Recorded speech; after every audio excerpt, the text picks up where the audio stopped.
বন্ধুরা আজকে বানিয়ে নিলাম কিন্তু শুটকি মাছের রেসিপি কিভাবে বানালাম চলো দেখে নিই।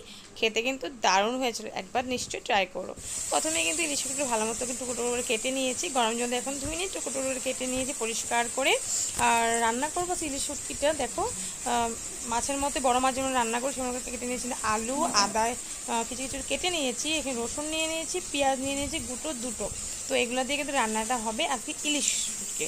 তো ইলিশ শুটকি রান্না করার জন্য কিন্তু এখানে দেখো আমি প্রথমে তেল গরম হয়েছে, তারপর সুন্দর করে আমি কিন্তু আলুগুলো ভেজে নিলাম। আর আলুটা ভাজা হয়ে চলো আমরা এইভাবে মশলাগুলো রেডি করে নিই। এখানে দিয়ে দিলাম কিন্তু 1 চামচ জিরার গুঁড়ো, 1 চামচ ধনিয়া গুঁড়ো, 1 চামচ কিন্তু হলুদের গুঁড়ো।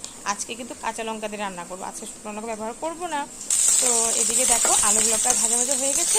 আর এদিকে আমার মশলাটাও দেখো পুরো কিন্তু আমি রেডি করে নিয়েছি। আর সবসময় কিন্তু মশলাটা আমি জল দিয়ে একটু গুলিয়ে নিই, নাহলে কিন্তু পড়ে যাওয়ার ভয় থাকে। আর দেখো এদিকে কিন্তু আলুটা ভাজা হয়ে গেছে। আর তরকারি রান্না করতে আমি তেলটা গরম হয়ে গেছে, দিয়ে দিলাম কিন্তু এখানে কিন্তু শুকনো লঙ্কা, দিয়ে দিলাম বেশি করে কেটে রাখা পেঁয়াজ। একটু ভাজা ভাজা হতে হতে দিয়ে দিব কিন্তু আদা আর রসুনগুলো। আদা রসুন যত অবধি গন্ধটা না যাবে আমি ভালো করে কিন্তু ভেজে নেব। আর যেহেতু আমি বলেছি তরকারির টেস্ট হওয়ার পিছনে সবসময় মশলাটা কিন্তু ভালো করে কষাতে হবে। আর দিয়ে দিলাম এখানে গোলানো যে মশলাটা আছে সেটা। আজকে কিন্তু তরকারি কালারটা একটু অন্যরকম হতে পারে। তো তোমার ভাবতে পারবে টেস্ট হবে কি, টেস্ট কিন্তু ভীষণ টেস্ট হয়েছে, খেয়েছি যখন ভীষণ টেস্ট হয়েছে। আজকে কিন্তু শুকনো লঙ্কা গুঁড়ো ব্যবহার করলাম না, আজকে কিন্তু আমি রান্না করলাম এটা কাঁচা লঙ্কা দিয়ে। তো কাঁচা লঙ্কা দিয়ে খেতে কিন্তু খারাপ লাগে না, ভীষণ ভালো লেগেছে। আর দেখতেই পাচ্ছ এখানে কিন্তু নুন দিয়ে দিলাম। আর তেল যেহেতু ছেড়ে দিয়েছে তরকারিটা প্রায় মশলাটা প্রায় রেডি হয়ে গেছে তরকারির জন্য। তো যখন ভাজা ভাজা হয়ে গেছে তখন কিন্তু দিয়ে দিব উপর দিয়ে কিন্তু আমি ভেজে রাখা আলুগুলো।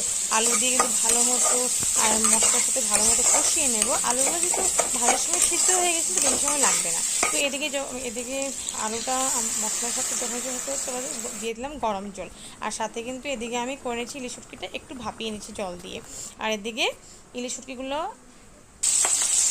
ভালো মতো ভেজে নিচ্ছি, হলুদ আর লবণ দিয়ে ভালো মতো আমি মেখে রেখেছিলাম। আর এদিকে তরকারি প্রায় রেডি। তো উপর দিয়ে দিলাম কিন্তু ভেজে রাখা ইলিশ শুটকিগুলো। ইলিশ শুটকি যখন তরকারিতে দিয়ে দিয়েছি না, এত সুন্দর গন্ধ বেরোয়, মানে কী বলবো, আমার যখন হচ্ছিলো যে তখনই একটু নিয়ে খেয়ে ফেলি, এত খেতে দারুণ হয়েছিল যেন। একবার তোমার বন্ধুরা নিশ্চয়ই কিন্তু ট্রাই করো। আর আমি কিন্তু আজকে অনেকদিন পরেই কিন্তু করেছি আজকে শুটকি মাছ রান্না। তোমার যারা যারা আমার ভিডিও দেখো তারা সবসময় দেখো যে আমি তাজা মাছের রান্নাটা করি। শুটকি মাছ রান্নাটা কিন্তু আমার অনেক দিন পরে করেছি। আর বন্ধুরা কালারটা দেখো, আজকে বলেছিলাম আজকে কিন্তু করব শুকনো লঙ্কা দিব না, কাঁচা লঙ্কা দিয়ে। ভিডিওটা ভালো লাগলে লাইক কমেন্ট শেয়ার করতে ভুলো না কিন্তু বন্ধুরা।